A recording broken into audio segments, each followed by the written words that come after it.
When Capitol Records executives told Miles Davis, "Nobody wants cool jazz, the public demands hot, exciting music," they weren't just rejecting an album idea. They were dismissing an entire way of thinking about sound, emotion, and the future of American music. In that moment, one of the most visionary minds jazz had ever produced was being told that restraint was weakness, subtlety was boredom, and sophistication had no market value. What they couldn't see was that Miles Davis wasn't asking permission to follow a trend. He was about to invent one. It was a cold, gray February morning in 1949 when Miles walked into the Capitol Records offices in New York City, carrying a thick portfolio of handwritten arrangements. The city outside was loud, frantic, and impatient, a perfect reflection of the jazz world at that moment. Bebop ruled everything. Fast tempos, dizzying chord changes, solos that felt like competitive sport. Jazz clubs were battlegrounds where musicians proved their worth by how fast, how loud, and how fearlessly they could play. Miles was only 22 years old, but he already knew something felt wrong, not with bebop itself. He loved it, had lived inside it, had learned directly from Charlie Parker, but he felt boxed in by it. Every night, every jam session, every solo felt like it demanded the same thing: more notes, more speed, more fire. Somewhere along the way, space had disappeared. Silence had become a weakness. Emotion was measured in volume. Miles wanted to go in the opposite direction. In the cramped basement apartment of arranger Gil Evans on West 55th Street, the two of them had been quietly building something radical, surrounded by stacks of records, ashtrays overflowing with cigarette butts, and a battered piano squeezed against the wall. They talked late into the night about color, texture, and mood. They listened to classical music, to Claude Thornhill's orchestra, to European composers who treated sound like atmosphere instead of competition. What if jazz didn't shout? What if it leaned back? What if it trusted the listener to come closer instead of chasing them? The idea grew into a vision that felt dangerous precisely because it was calm. A 9-piece ensemble instead of a small bebop combo or a roaring big band. Instruments jazz almost never touched: French horn, tuba, baritone saxophone. Arrangements that emphasized blending over battling. Solos that served the music instead of dominating it. Miles called it cool jazz. Not because it lacked emotion, but because it refused to panic. That's what he brought with him into Capitol Records that morning. Inside the conference room sat 3 executives who believed they understood jazz better than the musicians who made it. Harold Steinberg, head of Jazz AANDR, flipped through the arrangements with professional politeness. Robert Murphy, the sales director, watched Miles the way a banker watches a risky loan proposal. Patricia Williams from marketing tried to imagine how any of this could be turned into a slogan. Steinberg spoke first. "Mr. Davis, we SIB reviewed your proposal. It's certainly interesting, but we have concerns about its commercial potential." Miles nodded. He expected that. "This is a new direction for jazz," he said. "Music that sips sophisticated without being aggressive. Music that can reach people who don't live in jazz clubs." Murphy picked up a score and frowned. "Our data tells a different story. Jazz fans want intensity. They want excitement. They want Charlie Parker at full speed. Dizzy Gillespie hitting notes that sound impossible." He set the paper down. "What you are proposing feels restrained." "That's the point," Miles replied. Patricia Williams leaned in. "How do we sell restraint? Jazz is supposed to be thrilling. This sounds like music that doesn't want to impress anyone."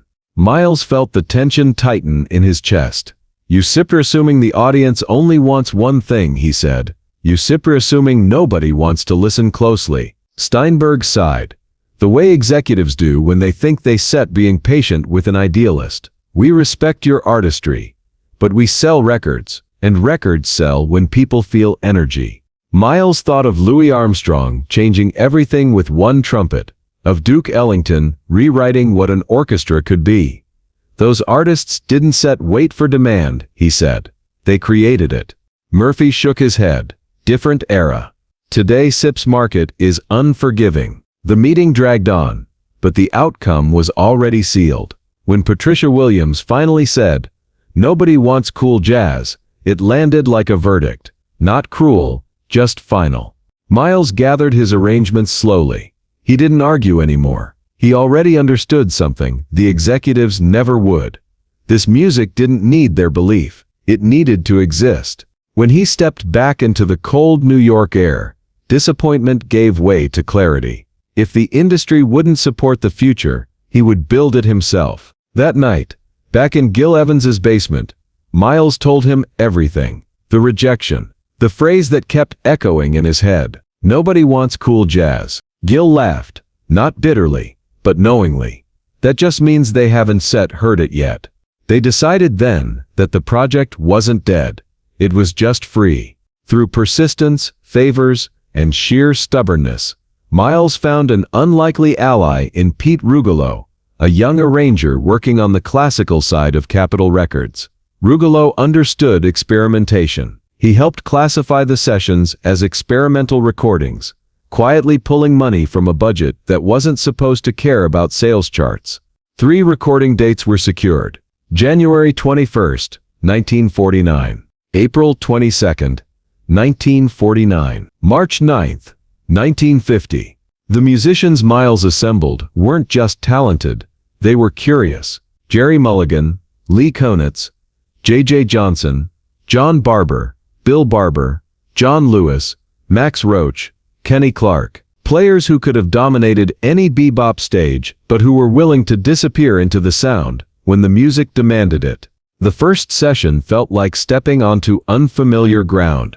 The air in the studio was thick with concentration. No one quite knew how this was supposed to feel. When they began to play, the room didn't explode. It opened. Notes breathed. Harmonies floated. The French horn softened the brass. The tuba moved like a shadow instead of a punch. Miles's trumpet didn't rush. It spoke. This wasn't music trying to prove anything. It was music inviting you in. By the final session in 1950, they had created 12 recordings that didn't sound like the future yet. They sounded like something outside time. Capitol released them quietly, as singles, without promotion. Predictably, they went nowhere. Critics didn't know what to do with them. Jazz fans didn't know how to react. It wasn't hot enough to thrill. It wasn't simple enough to relax to. Miles wasn't surprised. He had planted a seed in frozen ground. Years passed. The album sat unreleased as a complete work until 1957. And then, slowly, something changed. Musicians began listening. Really listening. West Coast players found freedom in the restraint. European musicians found an entry point into jazz that didn't feel hostile. Audiences who had never loved bebop found something human in the quiet. Cool jazz spread. Not loudly, inevitably. By the time critics caught up, Birth of the Cool wasn't just an album, it was a turning point. Proof that intensity didn't require chaos, that emotion didn't need volume, that silence could be radical. Miles never forgot that meeting at Capitol. In interviews years later, he smiled when he told the story. They didn't understand it, he said, so they thought nobody else would. The truth was simpler. Nobody wanted cool jazz, until someone made it impossible not to hear. And once they did, American music never sounded the same again. And yet, even as the influence of Birth of the Cool slowly spread through the jazz world, Miles Davis himself never allowed the music to become comfortable. That was another detail the Capitol executives had never understood about him. Cool jazz was never meant to be a safe place. It was a statement, a refusal, a moment in time. Once it became accepted, once it became fashionable, Miles was already restless again. In the early 1950s, while younger musicians were studying the no-net arrangements, note by note, trying to decode the mystery of their balance and restraint, Miles was already pulling away. He watched as cool jazz began to acquire a reputation for being intellectual, detached, even polite. That had never been his intention. For Miles, cool was not about emotional distance, it was about control, and control could be just as intense as fire. What mattered most to him was what the Birth of the Cool experience had proven. Not that this specific sound was the future, but that the future belonged to whoever had the courage to invent it without permission. The record industry, meanwhile, rewrote its own memory. Capitol Records quietly leaned into the legacy of the album they had once resisted. Promotional materials began referring to Miles as a visionary. Executives, who had dismissed the project, now spoke about it as if they had always recognized its importance. The phrase "ahead of its time" became a convenient way to avoid admitting fear, but Miles remembered the room, the table, the tone, the certainty with which they had told him no. He carried that lesson forward into every phase of his career. When he formed his first great quintet, when he pushed modal jazz into existence with Kind of Blue, when he shocked purists with electric instruments and rock rhythms, the same instinct guided him. If the industry felt comfortable, he knew he was standing still.